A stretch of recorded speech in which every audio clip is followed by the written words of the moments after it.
Halo, balik lagi bersama saya Farhan Presyawaldi di obrolan singkat.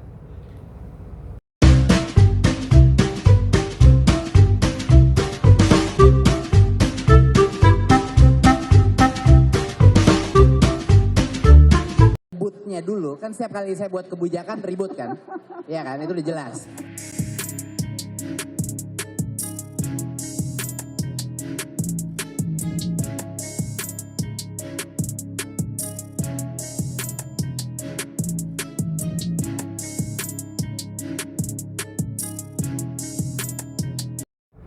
Oke, pada obrolan singkat kali ini kita akan membahas nih bagaimana problematikanya penerapan kurikulum merdeka di Indonesia.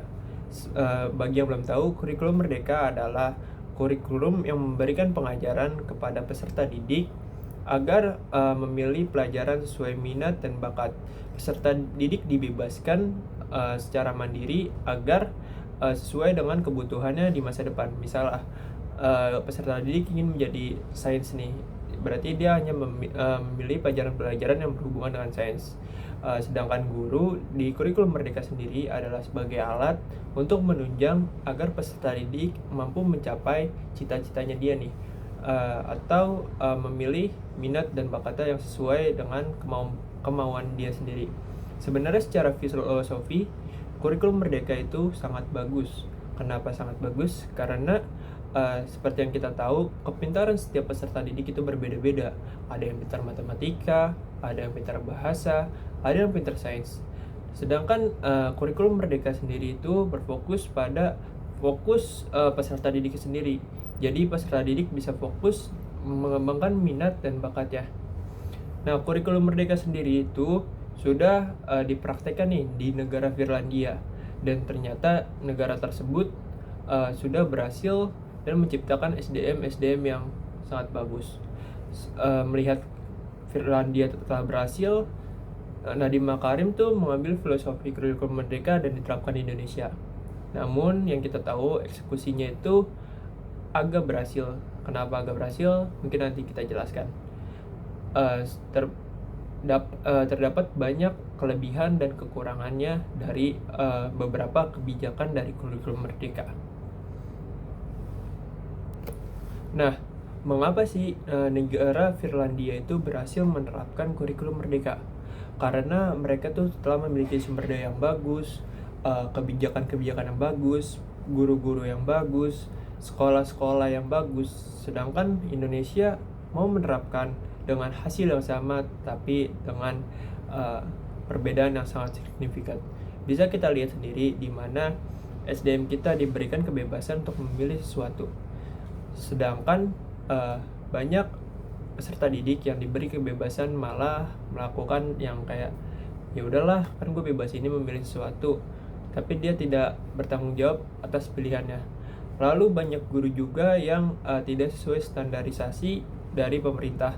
Lalu banyak bangunan-bangunan sekolah yang kita bisa lihat sendiri nih, ada sekolah yang bagus banget, dan ada yang buruk rupa. Nah, itu semua tuh yang menyebabkan penerapan kurikulum merdeka di Indonesia itu bisa dikatakan gagal, karena negara Indonesia ingin seperti Finlandia dengan keberhasilan yang sama. Namun yang kita ketahui adalah bahwa pemerintah kita tidak memikirkan hal-hal yang menunjang keberhasilan tersebut, sehingga hasilnya sendiri adalah menuai banyak kritikan dari warganet, kritikan bagi orang tua, dan yang kita tahu sendiri itu bakalan dijadikan ladang korupsi bagi orang-orang yang tidak bertanggung jawab. Oke, selanjutnya kita akan membahas.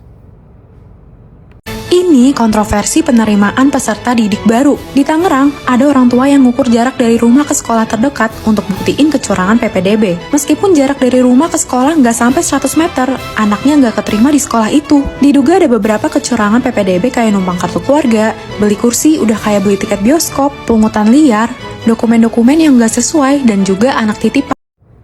Oke, mungkin yang pertama kita bahas adalah tentang penerapan sistem zonasi. Dari filosofi sistem zonasi sendiri itu, di mana peserta didik dibuat untuk sekolah di alamat terdekat dari alamat rumahnya. Jadi misalnya sekolah peserta didik tinggal di Rawamangun, maka peserta didik akan sekolah di daerah sekitar Rawamangun. Sebenarnya dari filosofi zonasi sendiri itu bagus karena termasuk dalam pemerataan pendidikan. Nah, tapi yang terjadi adalah banyaknya kasus kecurangan dari sistem zonasi sendiri.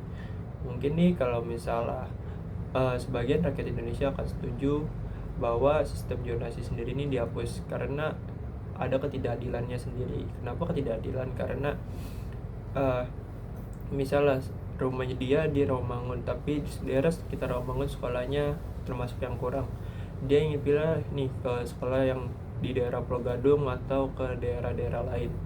Itu tuh harusnya bisa ke daerah sana karena sistem zonasi sendiri ini melarang ke daerah sana, ya udah, jadi siswa tersebut akan mengalami penurunan prestasi. Hal tersebut membuat banyak peserta didik akhirnya memilih sekolah swasta karena sekolah swasta sendiri tidak diatur dalam sistem zonasi. Itu membuat jadi kayak sekolah negeri akan tetap menurun prestasinya, sedangkan sekolah swasta akan standar atau akan meningkat karena kebanyakan siswa-siswa yang pintar sendiri akan memilih swasta karena itu dia tidak dihalangi oleh sistem zonasi. Kalau misalnya saya saranin nih kepada Menteri Pendidikan, kalau misalnya sistem zonasi sendiri itu tetap diterapkan, sebaiknya perbaiki dulu infrastruktur dari sekolah tersebut. Jadi kan banyak nih sekolah yang memiliki infrastruktur yang baik, kayak misalnya ada kolam renang atau ada lapangan yang luas atau ada tempat-tempat perpustakaannya. Sedangkan beberapa sekolah lagi terkadang cuma ada perpustakaan namun isinya tuh buku-buku terdahulu atau buku-buku yang sudah rusak, atau ada lapangan nih, cuma lapangannya itu cuma satu lapangan dipakai 3 angkatan. Itu tuh sama aja kayak menyiksa guru olahraganya sendiri sih, untuk memutar otak bagaimana mereka olahraga tapi di satu lapangan yang sekecil itu. Nah, kalau misalnya sistem zonasi ini mau diadain terus menerus, sebaiknya sih perbaiki dulu infrastruktur sekolah tersebut atau perbaiki jalan menuju sekolah tersebut. Apa kepanjangan dari MPR? Majelis MPR ya, Majelis Permusyawaratan Republik. Kan dari MPR.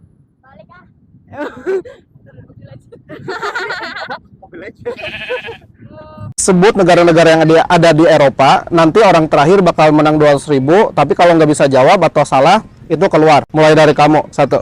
Garut. Lah, negara di Eropa. Oh, negara apa? Mana? Ayo, sepak bola, timnas, banyak. Oh, ya, Indonesia. Dua, nah, 3x 2 pangkat 3x itu kan 2 kan pangkat 3 berarti 2 kali 2 kali 2, tapi ada x nah jadi 2 kakak kali 2 kakak kali. Oke, yang kedua dulu Fauzul, 2 kali 2 4 kali 2 6 8 nah mungkin begini karena masih ada 56 sama dengan 256. Apa arti dari 8256 Apa itu? HP. Kenapa bisa HP? RAM 8 penyimpanan. Gila, berapa juta? Harga 3,1. HP ya dulu HP Samsung A15. Coba lihat ke situ. Oke, selanjutnya ada penghapusan UN dan penghapusan ranking. Kita mulai dari pembahasan penghapusan UN. Penghapusan UN sendiri ini menurut saya ada bagusnya, namun di sisi lain ada sisi buruknya. Sisi bagusnya sendiri adalah di mana peserta didik tuh tidak belajar di akhir doang nih agar mampu masuk ke sekolah impiannya, tapi mereka sistem tersebut diganti dengan sistem di mana nilai rapot. Jadi peserta didik dilihat nih dari awal mereka masuk sampai ya ujian akhir, apakah peserta didik mendapatkan nilai yang bagus apa enggak. Sedangkan kalau UN peserta didik tidak dilihat dari sistem awal, jadi tidak dilihat dari nilai awalnya dia, nilai ulangan dia, tapi langsung nilai akhir di UN tersebut. Dengan penghapusan sistem UN sendiri membuat peserta didik jadi tidak semangat atau tidak ada efek mau belajarnya gitu, karena ya mereka akan dilihat aja dari awal sampai akhir tinggal berperilaku baik dan mengerjakan soal. Sedangkan kalau UN itu peserta didik harus benar-benar belajar di akhir. Inilah saya konservatif. Anak itu, kita semua pernah sekolahan. Kapan kita belajar? Kan kalau mau ujian. Ya kan? Kalau tidak ada ujiannya, kapan belajarnya? Sebuah kampus merdeka, kurikulum merdeka, apa merdeka? Tidak merdeka aja tidak belajar, apalagi merdeka.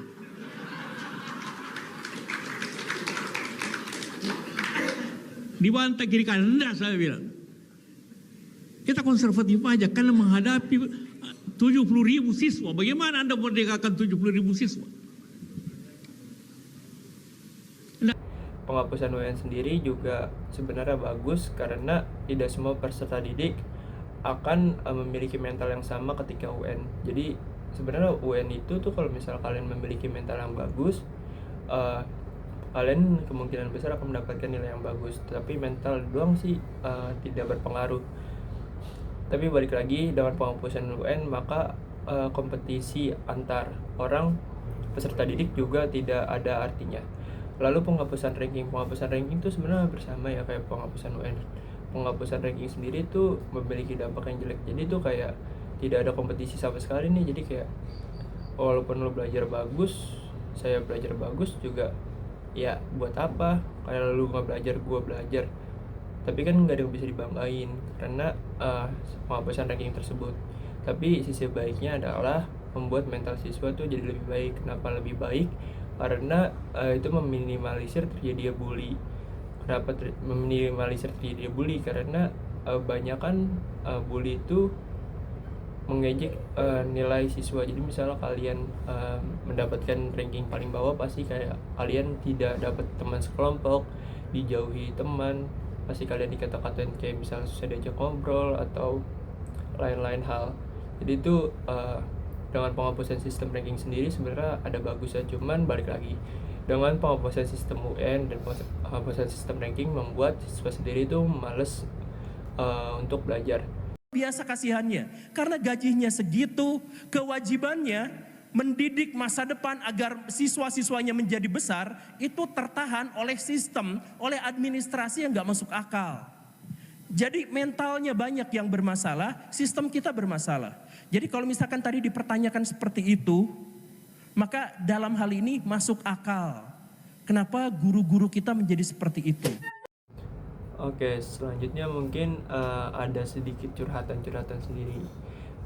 Pernah saya mendengar dari curhatan beberapa guru atau dosen saya bilang kalau misalnya peserta didik itu di kurikulum merdeka wajib diluluskan. Karena kalau tidak bakalan ada sesi rapat yang begitu panjang, benar-benar panjang, dan sampai dinas kependidikan tuh datang mengecek dan memastikan kenapa peserta didik tersebut tidak naik kelas. Ya, ini merupakan kesalahan karena dampak yang kita lihat dari kegiatan tersebut adalah di mana banyaknya peserta didik yang tidak bisa membaca, tidak bisa menghitung, tidak bisa menulis, atau bahkan tidak bisa mengerti sama sekali, tetapi dia tetap dinaikkan karena itu merupakan bagian dari kurikulum merdeka yang dimana kemerdekaan sendiri dipegang oleh siswa. Emang di rumah itu nggak pernah belajar atau mencoba cari tahu gitu sesuatu gitu yang berkaitan sama mata pelajaran lu di sekolah gitu? Dan jawabannya bikin gua kaget sih dan sedih. Ya mereka bilang, bang jangan kan di rumah, di sekolah aja kita nggak belajar gitu. Terus mereka bilang lagi, ya kita sih masih mending. Ini beberapa orang teman kita malah nggak bisa baca katanya, naik-naik kelas aja. Wow, gue bilang. Itu merupakan hal aneh sih menurut saya. Jadi kayak bayangin generasi kita yang katanya kita akan mengejar generasi emas tahun 45, tapi di bawah kepemimpinan kurikulum merdeka, di mana banyak siswa yang naik asal naik, itu tuh menyebabkan banyaknya peserta didik yang tidak bisa apa-apa, tapi dia telah lulus sekolah dan telah mendapatkan di mana 12 tahun belajar. Untung saja kurikulum merdeka ini baru terlaksana 4 tahun. Jadi masih banyak waktu untuk merubah itu semua dan kita bisa mengejar generasi emas tahun 45. Tapi setelah dipikir-pikir tuh aneh juga ya, dimana guru itu adalah orang yang pertama disalahkan ketika peserta didik itu tidak bisa atau tidak bisa mengikuti pelajaran atau tidak paham suatu konsep materi. Sedangkan di awal itu peserta didik yang memilih pelajaran tersebut. Tapi ketika dia tidak bisa atau dia tidak lulus, yang disalahkan adalah pertama kali adalah guru, karena dianggap guru itu gagal menciptakan alat agar peserta didik lulus. Hal itu yang membuat banyak guru akhirnya memilih untuk meluluskan saja, dan itu bakalan balik lagi ke lingkaran setan di mana peserta didik tidak bisa apa-apa, guru harus meluluskan, peserta didik tidak bisa apa-apa, dan itu terus. Jadi kayak ini adalah evaluasi yang sangat berat sih untuk dinas pendidikan agar segera mengubah sistem tersebut, karena tidak lulusan pada peserta didik itu adalah hal yang wajar menurut saya, karena nggak apa-apa nggak naik kelas, yang penting kalian tuh bisa di suatu hari nanti, daripada kalian harus tetap terus-terusan naik kelas terus kalian tidak bisa apa-apa.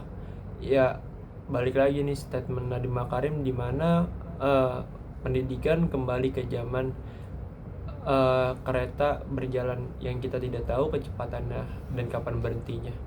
Itu lebih baik daripada kalian harus mengikuti kereta yang lambat, dan kalian akan sama aja sih sebenarnya. Kayak gimana ya, kayak kalian tetap aja diluluskan kayak naik kereta nih, terus kayak harus naik nih, jadi kalian naik kelas padahal pelajaran itu tuh jadi kalian kayak tidak berhenti di setiap stasiun, melainkan kayak terus.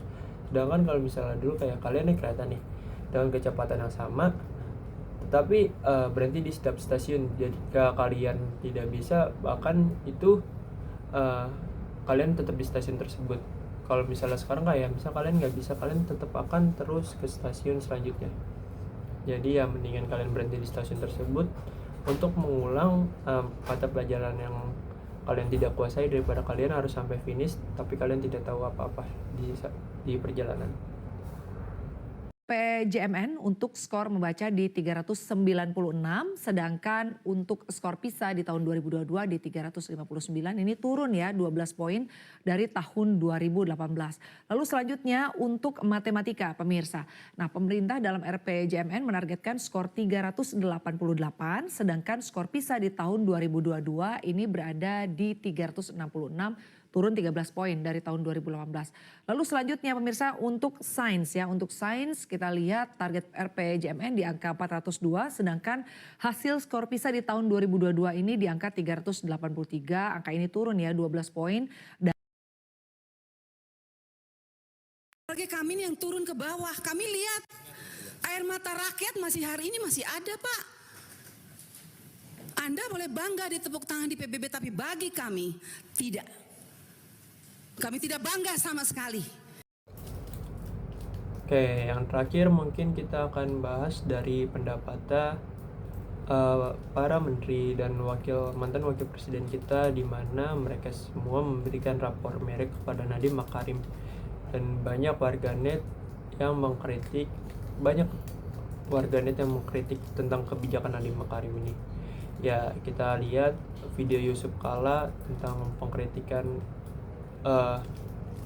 terhadap Nadiem Makarim, yang dibilang tuh seharusnya kita meniru dia karena populasi dan GAP-nya itu lebih sama daripada kita harus meniru Firlan yang dimana populasinya itu udah beda jauh, sedangkan kualitas kita juga beda jauh dengan Firlandia. Itu setuju sih saya. Terus dimana tentang kebijakan dari Nadiem Makarim yang menurut anggota DPRD itu nggak jelas, kayak dana nih triliunan turun, cuma kualitas pendidikan terus menurun. Dimana kita lihat juga adanya rapor merah di mana skor PISA kita terus menurun di angka kurikulum merdeka. Dan ini kalau kalian cari di akun TikTok atau Instagram atau Twitter, banyak sekali yang bilang kalau misalnya Nadiem Makarim berhasil menjadi Menteri Pendidikan untuk mencetak ojek online. Jadi Nadiem Makarim masuk ke dunia pendidikan untuk mencetak generasi ojek online. Oke. Sekian mungkin dari obrolan singkat pada hari ini. Kita balik lagi kepada sesi selanjutnya. Bye bye. Balik lagi ke obrolan singkat selanjutnya. Pantengin terus ya.